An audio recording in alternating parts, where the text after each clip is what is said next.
Mais um dia, mais um vídeo, mais uma leitura aqui da gente do Arte do Impossível. Você que já tá até aqui, já sabe o nosso esquema. Vamos começar a ler para não perder tempo. A gente tá aqui, o caminho mais curto para o super-homem, página 137.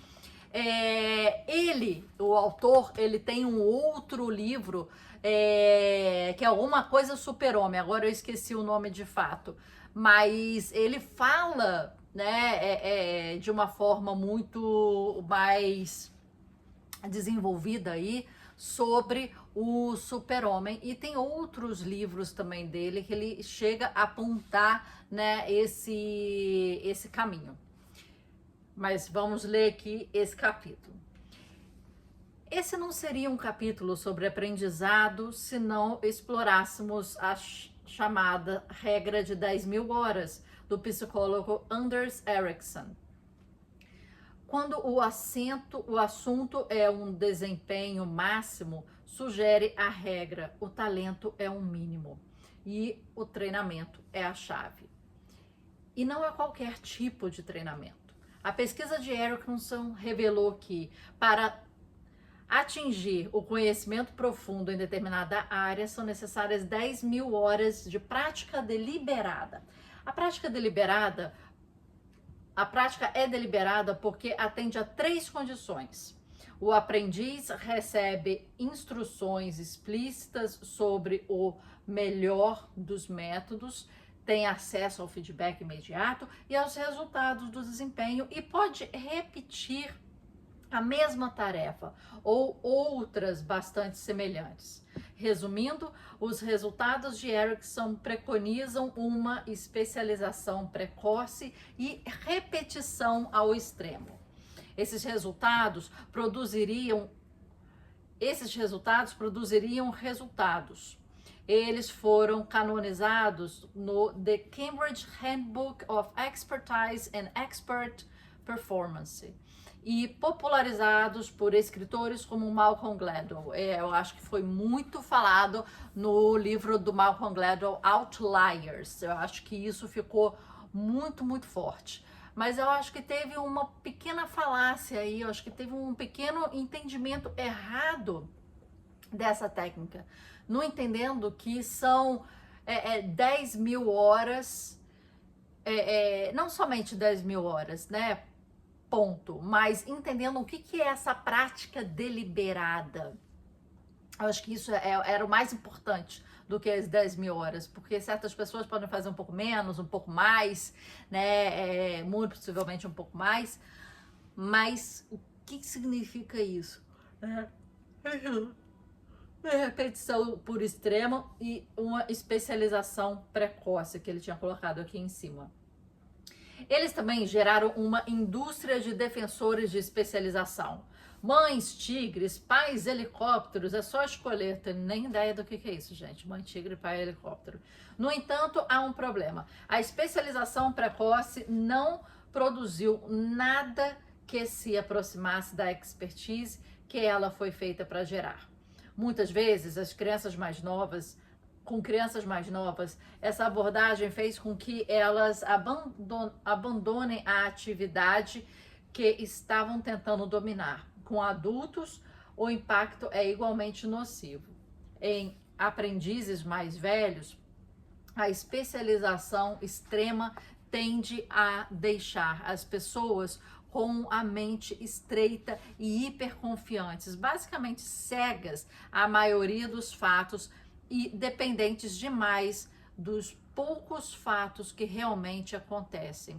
Isso nos leva a 3 principais desafios da regra das 1.000 horas. Ótimo, já colocar desafios aí e regras.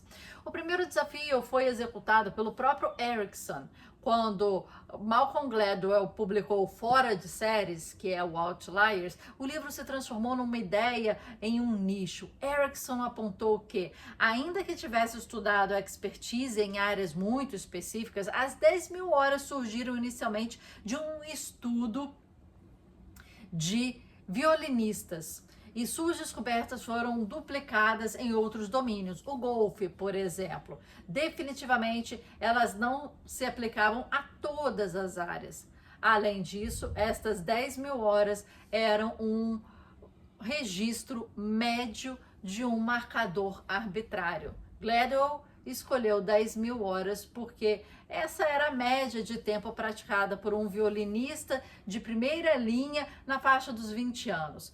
Se ele tivesse dado um limite de 18 ou 20 anos, os resultados teriam sido um número muito diferente. Resumindo, a maioria das pessoas leva muito mais de 10 mil horas para dominar o que quer que seja. De vez em quando, em determinadas áreas, algumas pessoas podem chegar lá muito mais rapidamente.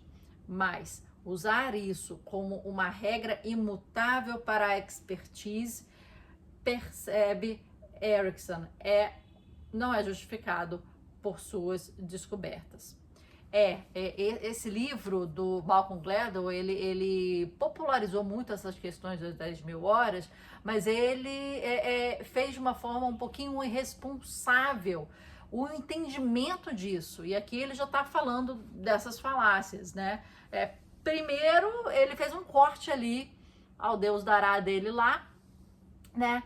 E se ele tivesse cortado mais, né, depois ou antes, ia estar um número completamente diferente. O segundo principal desafio provém do meu livro Super-Humanos, que eu comentei, que analisou o progresso sem precedentes feitos por atletas de esportes de ação e de aventuras nas últimas 3 décadas. Durante esse período, esses atletas realizaram mais façanhas impossíveis do que quase qualquer outro grupo de pessoas na história. Agora vem um enigma. Os atletas atingiram esses resultados que desafiam a morte sem seguir a regra das 10 mil horas. Ou, a propósito, quaisquer outras regras geralmente associadas ao desempenho máximo.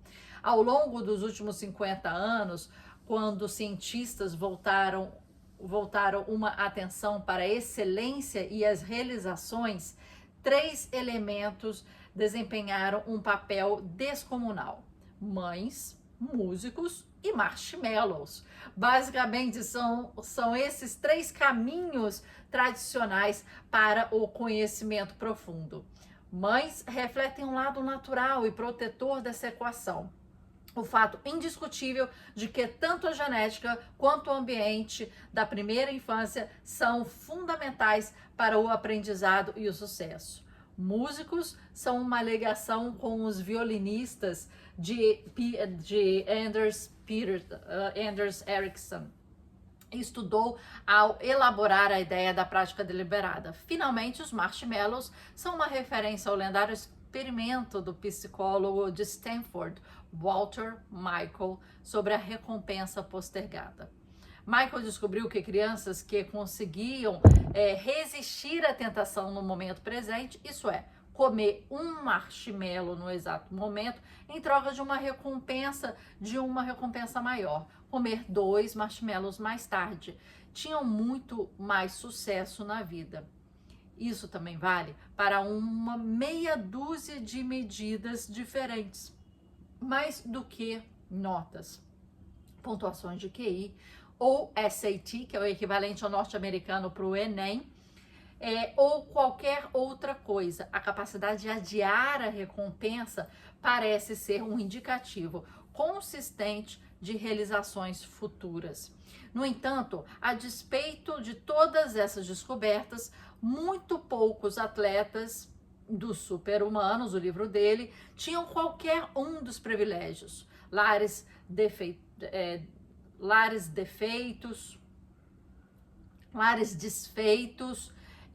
infâncias ruins eram mais regra do que exceção, ou seja, nem natureza nem proteção estavam em jogo.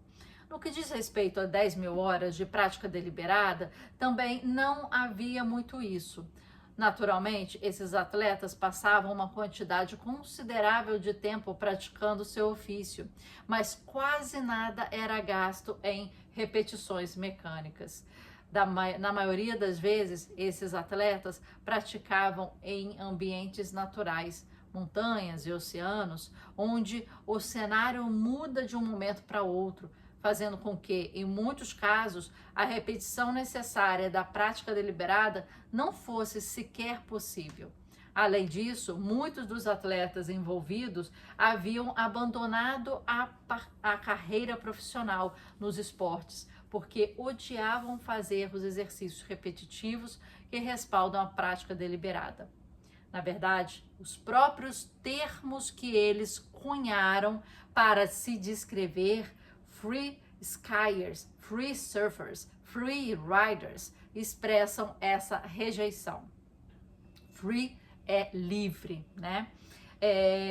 Por fim, a questão da recompensa postergada foi quase ridícula. Esportes de ação têm tudo a ver com recompensa instantânea. Esses atletas são devotos hedonistas de correr atrás da façanha. E um dicionário inteiro de expressões similares. São pessoas que certamente teriam comido o marshmallow de Michel.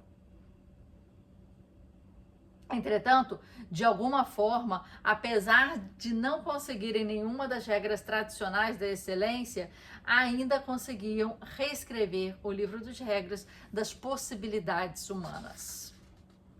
O terceiro e último desafio das regras das 10.000 horas foi executado pelo autor David Epstein no seu fantástico livro Rage: Why Generalists Triumph in the Specialized World. Porque os generalistas triunfam no mundo especializado. Basicamente é um livro um argumento bem elaborado contra o culto da especialização. Não sei se eu tenho esse livro aqui, gente. Calma aí, deixa eu dar uma olhadinha aqui. Agora eu não tô encontrando. Aqui. Será que é esse? Gente, isso não foi pum, não. Isso foi, eu arrastei aqui, ó. Eu tenho esse livro aqui. Ele veio no Clube do Livro Grow. Não li ainda. Foi um livro que já veio há um tempinho no Clube do Livro Grow. Mas, porque os generalistas vencem o mundo de especialistas. David Epstein. Eu acho que o título de livro, quando ele já dá o resultado, quer dizer, a gente já sabe que generalista vence no mundo de especialistas. Ok. Então, assim, pra mim é um grande spoiler, né? Eu acho que ele devia aqui no título, tipo, fazer um embate, né? Para você descobrir e entender o porquê. Então, esse título me deu assim, sabe? Não consegui ler esse livro, mas ele tá aqui na lista e ele veio no Clube do Livro da Grow. Parece ser interessante e está sendo citado aqui. Na pesquisa de Epstein, quando estudou pessoas de desempenho máximo, em vez de uma década de prática deliberada em uma única área, ele descobriu o oposto. Em vez de escolher um tópico e se ater a ele, os dados revelam que a maioria das pessoas de desempenho máximo começam a carreira, a maioria começa, né? Que erro de português. A maioria começa a carreira com amplo período de amostragem. Essa é uma época de descobertas em que elas testam todos os tipos de atividades novas, pulando de uma para outra e voltando para a primeira, muitas vezes sem muito critério. Então, esqueça esse negócio de especialização precoce e 10.000 horas de conhecimento profundo. O que a pesquisa de Epstein revelou foi que a maneira mais rápida de chegar ao topo era andar em zigue-zague. Então, o que está acontecendo? Isso é regra ou exceção das 10.000 horas? Será que realmente precisamos dessas décadas de práticas deliberadas? Existe um caminho mais fácil ou mais curto? A resposta é sim e não e muito mais. Eita, respondeu nada. Vamos lá. A gente está aqui, página 140, aqui, ó, fator de qualidade. É útil começar com a descoberta de Epstein, o caminho em zigue-zague para o desempenho máximo. Por quê? O caminho mais rápido é o mais tortuoso.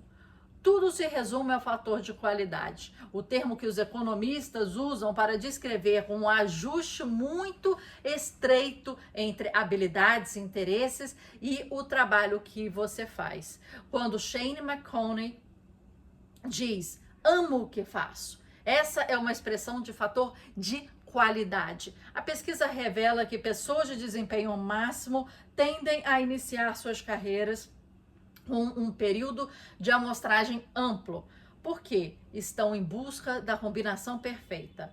Visto de fora, esse período parece o oposto exato da especialização precoce. Parece principalmente algo demorado. Uau, dinossauros são as coisas mais legais do universo. Uau, as revistas em quadrinhos são melhores que os dinossauros. Uau, nossa, minha nossa, o tênis é ainda melhor do que a revista em quadrinho. Porém, em vez de as pessoas de desempenho máximo acertarem a mão, isso é, aprenderem a amar o que fazem, o resultado é uma poderosa turbinada. Em dezenas de estudos, o fator qualidade está diretamente correlacionado a taxas mais altas de aprendizado, o que o torna um dos melhores indicadores de desempenho máximo contínuo. Ou, como diz Epstein, uma pessoa ajustada é uma pessoa determinada.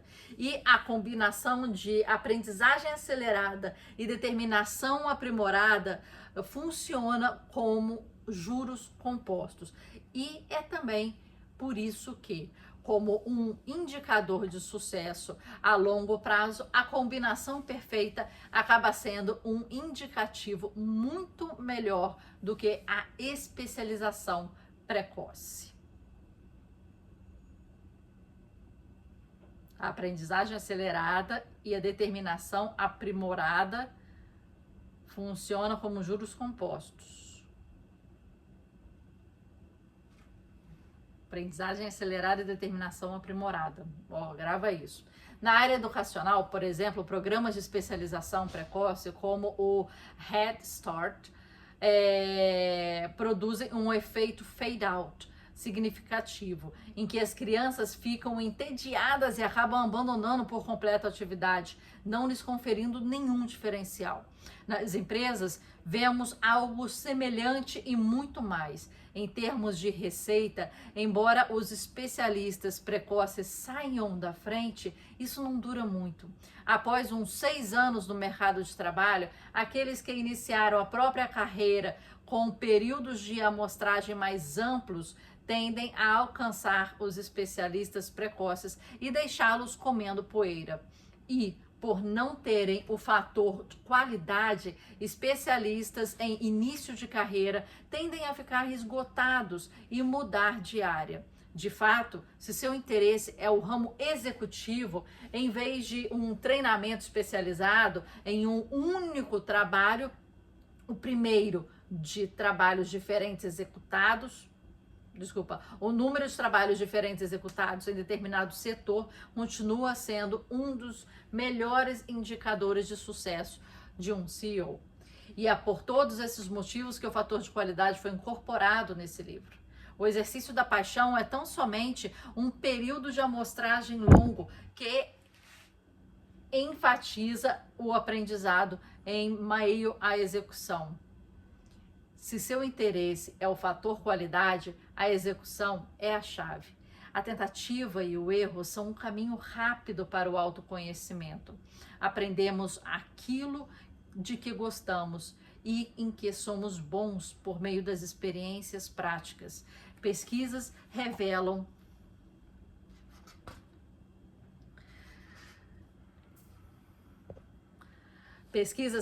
de maneira consistente que não podemos prever nossos gostos e pontos fortes com antecedência. Haja primeiro, pense depois. É o que a ciência afirma. Também é por isso que, numa última sessão para identificar todos os pontos fortes, confiamos mais em nossa história do que em qualquer um dos diagnósticos principais. Ao que parece, a vida é mais bem revelada ao ser vivida. De uma perspectiva mais panorâmica, o fator qualidade é um sinal de que nossos 5 motivadores intrínsecos, lembra? A curiosidade, a paixão, o propósito, o conhecimento profundo e os pontos fortes estão adequadamente empilhados. Motivadores alinhados de forma significativa aumentam a atenção, que sempre é a base do aprendizado. tudo se resume à energia. Quando prestamos atenção, estamos fazendo uma escolha sobre como despender energia. Estamos mudando recursos neuronais limitados para uma única fonte, filtrando o mundo a serviço de uma questão. A atenção é uma pergunta. Você é importante? Se a resposta for sim, e se aquilo que você está prestando atenção é digno de energia, o resultado automático é o aprendizado. É assim que o sistema funciona. E com o fator qualidade, estamos fazendo esse sistema trabalhar por nós. Mais fluxo. Subcapítulo mais fluxo, para a gente acabar aqui. Essa parte número 2 ficou por inteiro. Vamos terminar. Mais fluxo. Se você quer realmente compreender como esses atletas precoces de esporte em ação conseguiram mais façanhas impossíveis do que praticamente qualquer outro grupo de pessoas na história, embora essa resposta possa iniciar um fator de qualidade, ela definitivamente termina com o fluxo. E um motivo já deveria ser conhecido, a neuroquímica. Se você quer acelerar o progresso rumo ao caminho do conhecimento profundo, precisa aprender a amplificar o aprendizado e a memória. Um resumo de como esses processos funcionam no cérebro. Quanto mais substâncias neuroquímicas aparecem durante uma experiência, maior a chance de uma experiência passar da retenção de curto prazo para armazenamento de longo prazo. Esse é outro trabalho realizado pelas referidas substâncias. Elas marcam as experiências como importante, guardar para mais tarde. No fluxo, 5 ou 6 substâncias neuroquímicas mais potentes que o cérebro conseguem produzir e inundam o nosso sistema.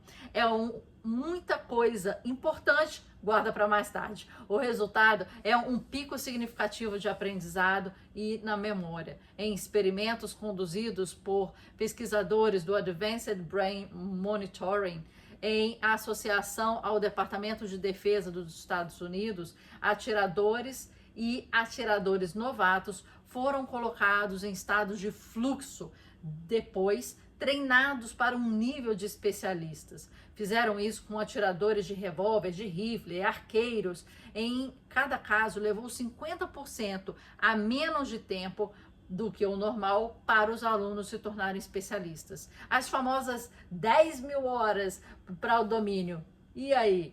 O que a pesquisa revela que o fluxo pode cortá-las pela metade. Então aqui ele está tentando valorizar ali o flow dele, né? Falar ainda aqui porque que é importante chegar no fluxo, porque vai respaldar aqui a questão do futuro, né? Isso explica como os atletas de esportes de ação, de aventuras em super-humanos ultrapassaram os limites de desempenho humano tão longe, tão rápido. Eles faziam o que amavam fazer, uma combinação perfeita e de uma forma que gerou uma quantidade imensa de fluxo. Esse estado e seu impacto no aprendizado foi o que permitiu aos atletas cortar o caminho rumo ao conhecimento profundo. É um círculo virtuoso e mais um motivo pelo qual o caminho para o impossível é mais curto do que muitas pessoas acreditam. Quando o fluxo é recompensa, o aprendizado altera de algo que é feito conscientemente, com energia e esforço, para algo feito automaticamente, por hábito e alegria.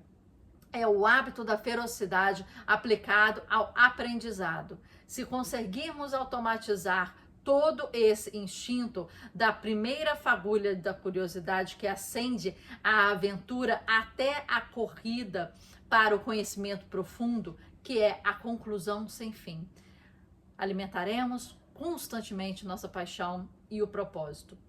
Isso é o que nos permite jogar o jogo infinito. Se você continua aprendendo, continua jogando. E se continua jogando anos a fio, um dia notará que as apostas envolvidas não apenas superam suas expectativas, elas superam sua imaginação, que é, ao final de contas, um dos motivos pelo qual o chamam de jogo infinito.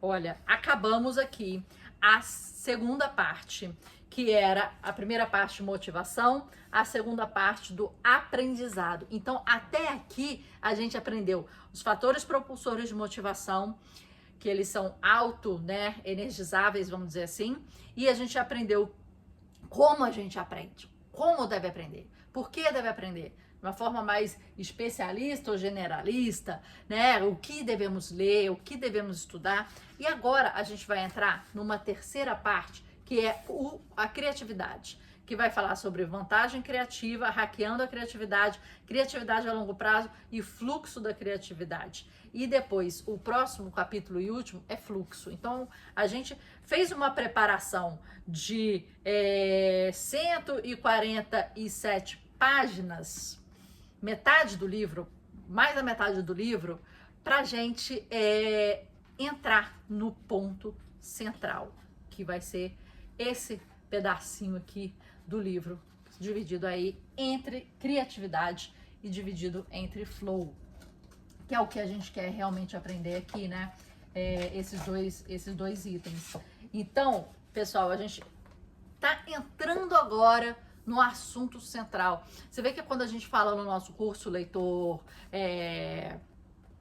Supremo, o que acontece? Às vezes o livro, ele contextualiza tanto, ele dá tanta ferramenta antes de entrar realmente no ponto da questão, porque ele precisa te deixar nesse flow, ele precisa te deixar compreendendo o contexto, compreendendo argumentos, compreendendo por que é importante saber aquilo, trazendo as bases para criar aquilo e para depois de praticamente 150 páginas, ele começar o assunto principal aqui, a criatividade e o flow, que vai trazer o impossível, né? Então ele faz uma cadeia de emaranhado de conhecimentos para fazer isso. Agora, por que ele faz isso? É porque ele também quer te deixar num flow de leitura. Ele também quer te deixar num estado em que você consiga depois fazer a concatenação de ideias. Mas a grande questão é que as pessoas hoje, principalmente os brasileiros, leem muito pouco, né? Saiu até uma reportagem hoje em dia, né, que nós somos a primeira geração, isso é muito triste, né? Nós somos a primeira geração em que a geração mais nova não é tão intelectualmente desenvolvida quanto a mais antiga. Normalmente o que acontecia? Geração dos nossos pais, nós somos mais inteligentes, mais preparados, vamos mais a fundo. Nossas escolas, nossos estudos, nossas leituras, elas são mais, elas entram, né? Elas são mais densas. A gente consegue ir mais profundo. E nas últimas gerações sempre foi assim. A geração mais nova se torna mais inteligente, mais perspicaz, com mais conteúdo do que a geração passada. E acaba ajudando a geração passada nesse sentido. Nós temos hoje a primeira geração que é mais burra do que a sua geração anterior. Essa é a primeira vez na história que isso acontece. Essa é a primeira vez que os números regridem a uma geração e não há nenhuma evolução nesse sentido. Então, chegar a 150 páginas, eu tô falando isso é porque muita gente aqui já vai ter desistido. Já vai ter largado esse livro. Já vai ter falado, cara, a arte do impossível, ok, mas eu tô falando sobre aprendizado, eu tô falando sobre motivação, ok, mas vamos logo, ok, chega lá, né? As pessoas não têm mais paciência. E para você começar a chegar no ponto cerne do livro, em 150 páginas, né, que é mais da metade, hoje em dia, principalmente as pessoas mais novas, não estão a fim de fazer isso. Não estão a fim de segurar essa leitura por tanto tempo. Então, o escritor, ele muitas vezes, ele tem que inverter umas ordens e ele tem que colocar ganchos abertos de argumentos em que mais para frente no livro ele vai fechando, mas ele vai aguçando a sua criatividade e a sua curiosidade e depois ele vai ao final fechando isso, né? Fechando essas perguntas abertas, esses entendimentos, essas dúvidas que ele vai colocando no início. Né? Então, até para você escrever hoje em dia, é um grande desafio de você conseguir continuar atento, chamando atenção e continuar aí fazendo com que a pessoa fique, leia, curta. Veja esses 300 mil vídeos aqui, olha, agora já tem 30 minutos aqui. Vários vídeos que eu tô fazendo de um livro. E quem é que vai ficar até o último? Quem é que vai perdurar comigo até o último? Né? Espero que você que esteja vendo, espero que você leia comigo todo esse livro. É uma experiência que eu estou fazendo a primeira vez, nunca li assim em voz alta, eu nunca li numa leitura, né, guiada. Está sendo uma experiência muito difícil para mim, porque você lê, normalmente eu não leio em voz alta e vou marcando já. Aqui eu não consigo marcar com vocês, senão até o ritmo nosso vai ser mais demorado. Mas eu tenho que depois reler um pouco, marcar, grifar, fazer mais anotações, tudo que a gente ensina no curso. E as anotações aqui e tudo que a gente ensina no nosso curso. Então tá sendo um desafio para mim, né? E eu espero que isso seja muito benéfico para vocês. Se 1 ou 2 chegarem até o final, eu vou agradecer muito. Porque a gente começou o nosso primeiro vídeo, tem hoje, né? Hoje 42 visualizações. A média que a gente tem ficado nos vídeos é de 12 por aí, né? De visualizações. Então vamos ver como é que é essa média, vamos ver como é que é essa persistência, vamos ver se as pessoas conseguem passar o teste do marshmallow, passar o teste das 10 mil horas, conseguir chegar até o final, né? Se predispor a pelo menos terminar um livro comigo. Esse é o meu convite para você. Te vejo na próxima leitura, te vejo amanhã. Bora ler, bora anotar e bora aprender. Obrigada por estar aqui comigo mais um dia.